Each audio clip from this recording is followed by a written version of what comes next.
Hello students, welcome back to the channel once again. तो आज जो हम पढ़ने वाले हैं वो है coal and petroleum chapter 5th and ये है सेकंड पार्ट। तो अगर अभी आज तक आपने चैनल को सब्सक्राइब नहीं किया और पुराना वीडियो नहीं देखा है तो पहले उसे देख लीजिए, जिससे आपको यह काफ़ी आसानी से समझ में आए। तो स्टोरी ऑफ कोल पढ़ते हैं। Where do we get coal and from how it is form. तो फिर देखिए यहाँ पे पहेली बनी हुई है और वो सोच रही है कि ऐसा मतलब वो कोल कैसे बनता है और वो कब फॉर्म हुआ था। तो इसी कहानी के बारे में अब हम पढ़ने वाले हैं। About 300 millions ago, the earth had dense forest and low-lying wetland areas. तो यहाँ पे बोल रहे हैं कि ये जो अर्थ है 300 मिलियन ईयर्स पहले की बात बता रहे हैं कि क्या होता है कि बहुत ढेर सारे फॉरेस्ट होते हैं और नेचुरल प्रोसेसेस होते हैं, जैसे कि फ्लडिंग। और जो नेचुरल प्रोसेस होते हैं वो सब चलते रहते हैं, जैसे फ्लडिंग हो गया ये हमारा दीज फॉरेस्ट। फ्लडिंग की वजह से क्या हुआ, जैसे ये फॉरेस्ट तो थे यहाँ पर, ऐसे ऐसे फॉरेस्ट तो थे, लेकिन फ्लडिंग की वजह से इतना ज़्यादा फ्लडिंग हो गई। इतना ज़्यादा फ्लडिंग होने के कारण क्या हुआ कि ये फॉरेस्ट जो होते हैं वो फ्लड के कारण पूरी मिट्टी में गिर जाते हैं। ठीक है, मिट्टी में गिर गए और फ्लडिंग ऊपर हो रही है और सॉइल की जो लेयर है उसके ऊपर और डिपॉजिट हो गई। ठीक है, तो ये नीचे से कंप्रेस्ड हो जाते हैं, ऐसे नीचे की तरफ और जम जाते हैं और वो नीचे ही रह जाते हैं और नई एक और मिट्टी बन जाती है, सॉइल बन जाती है नई। और फॉरेस्ट जो होते हैं, पेड़ जो होते हैं वो नीचे ही रहते हैं और नई मिट्टी में फिर से नए पेड़ उगने लगते हैं। तो ये प्रोसेस काफ़ी बार हो चुका है अर्थ पर। तो क्या लिया हुआ है यहाँ पे, due to natural process like flooding these forest got buried under soil. तो फ्लडिंग की वजह से क्या हुआ कि ये जो फॉरेस्ट थे वो बरीड हो गए सॉइल के अंदर। एज मोर सॉइल डिपॉजिट और over them they were compressed. तो जैसे मैंने आपको बताया कि सॉइल के नीचे जब वो पेड़ पड़े होते हैं ढेर सारे और ज़्यादा सॉइल आने की वजह से वो कंप्रेस्ड हो गए, ऊपर से दब गए। ठीक है, फिर under high pressure and high temperature dead plants got slowly converted to कोल।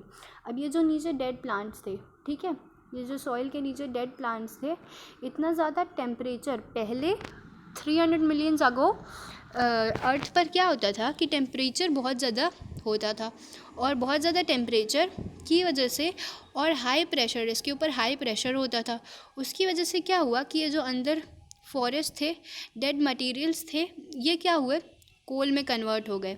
किस चीज़ में कन्वर्ट हो गए, कोल में। As coal contain mainly carbon, the slow process of conversion of dead vegetation into coal is called carbonization. तो हमारी कोल में क्या होता है, कार्बन होता है, तो इसलिए कोल जब धीरे धीरे क्या कहते हैं, जब ये डेड प्लांट्स धीरे धीरे कोल में कन्वर्ट होते हैं तो उसको कन्वर्जन को क्या कहते हैं, कार्बोनाइजेशन कहते हैं। तो अगर आपसे क्वेश्चन पूछा जाए कि व्हाट इज़ कार्बोनाइजेशन, तो the process of conversion of dead vegetation into coal is called carbonization. Since it was formed from remains of vegetation, coal is also called fossil fuel. तो कोल को एक तरह का fossil fuel भी कहते हैं क्योंकि it is formed with the help of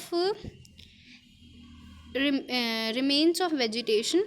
coal is called fossil fuel. Fossil fuel इसीलिए कहते हैं क्योंकि वो डेड और डीकेइंग जो रिमेन्स होते हैं वेजिटेशन के, उससे बना होता है। The coal mine is shown in figure 5.2।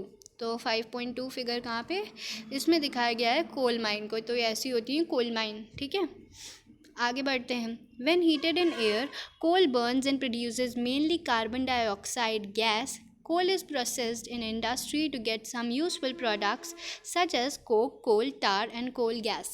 तो देखो यहाँ पे क्या दिया हुआ है कि अगर आपसे क्वेश्चन पूछा जाए कि what are the substances which are released in the air by burning coal, तो आपका आंसर होगा when heated in air coal burns and produces mainly carbon dioxide। तो कौन सी गैस प्रोड्यूस करता है, कार्बन डाइऑक्साइड। उसके बाद coal is processed in industry to get some useful. तो अगर दूसरा क्वेश्चन कि what are the useful products which coal produces. ठीक है, तो यूजफुल प्रोडक्ट्स क्या हो जाएंगे, कोक, कोल तार और कोल गैस। तो अब हम पढ़ते हैं कोक के बारे में। कोक क्या होता है, coke is a tough porous and black substance, it is an almost pure form of carbon. तो कोक जो होता है वो एक कार्बन का प्योर फॉर्म है।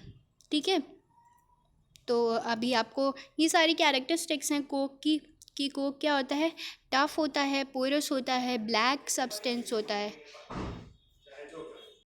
और वो क्या होता है, ब्लैक कलर का होता है, ठीक है, ब्लैक कलर का होता है, almost pure form of carbon, और कार्बन का सबसे प्योर फॉर्म होता है कोक, ठीक है। और कोक यूज़ होता है, यूजेस ऑफ कोक में आप लिख सकते हो कि Coke is used in the manufacture of steel and extraction of many metals, ठीक है। आगे बढ़ते हैं, कोल तार के बारे में पढ़ते हैं। तो ये सारी चीज़ें क्या हैं, ये सारी यूज़फुल प्रोडक्ट्स हैं जो हमें कोल से मिलते हैं। कोल से हमें मिलता है कोक, हमने उसके बारे में पढ़ लिया। अब पढ़ते हैं कोल तार के बारे में। तो कोल तार is a black thick liquid with N unpleasant smell. It is a mixture of about 200 substances. Products obtained from coal tar are used as starting materials for manufacturing various substances used in everyday life and in industry, like synthetic dyes, drugs, explosive, perfumes, plastics, paints, photographic materials, roofing materials, etc. तो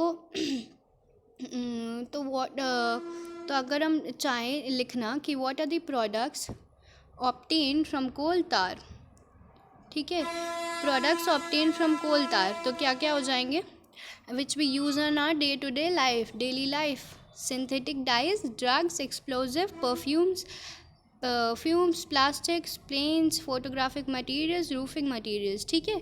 interestingly, naphthalene balls used to repel moths and other insect are also obtained from coal tar, और कोल तार से naphthalene ball भी हम लोग को मिलती हैं। These days bitumen, a petroleum product, is used in place of coal tar for metalling the roads. तो रोड्स को रोड बनाने में क्या कहते हैं, कोल तार का यूज़ होता था, लेकिन अब किस चीज़ का यूज़ होता है, बिटुमिन, जो एक पेट्रोलियम प्रोडक्ट है, ठीक है। अब कोल गैस के बारे में देख लेते हैं। Coal gas is obtain during the processing of coal to get coke. तो इसमें क्या दिखा रहा है, कोल गैस कब मिलती है, जब क्या हो रहा होता है, कोल से कोक बन रहा होता है। आपने देखा है ना कि कोल से कोक बनता है, और क्या बनता है, कोल तार बनता है। और कोल गैस कब मिलती है, जब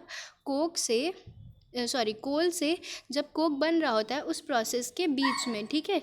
जब ये प्रोसेस से ये प्रोसेस हो रहा होता है, तब इसके बीच में एक गैस रिलीज़ होती है, वो होती है coal gas. Coal gas was used for street lighting for the first time in London in 1810 and the New York around 1820। Nowadays it is used as a source of heat rather than light, ठीक है। तो ये हमने कोल gas के बारे में पढ़ लिया। As a fuel in many industries situated near the coal processing plants. तो आज हमने पढ़ा है कोल के बारे में, अब हम दूसरे लेक्चर में पढ़ेंगे पेट्रोलियम के बारे में, ठीक है।